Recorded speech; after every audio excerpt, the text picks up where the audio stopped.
How to change username on Vinted. Hi guys, welcome back to another episode. In this following tutorial, I'm going to walk you through the steps on how you can change your username on Vinted. So in order to change your username, first of all, log in. So for that, open up a browser, or else you can just go ahead and use your application. Either way, the procedure is going to remain the same. So due to some security concern, you won't be able to see the steps, so I'm just going to instruct you.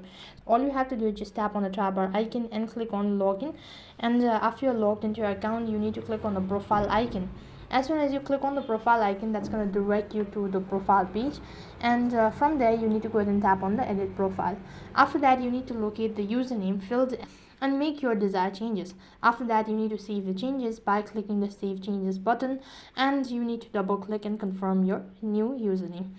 Then you have to complete any required identity verification. Enjoy using your new username or Vinted.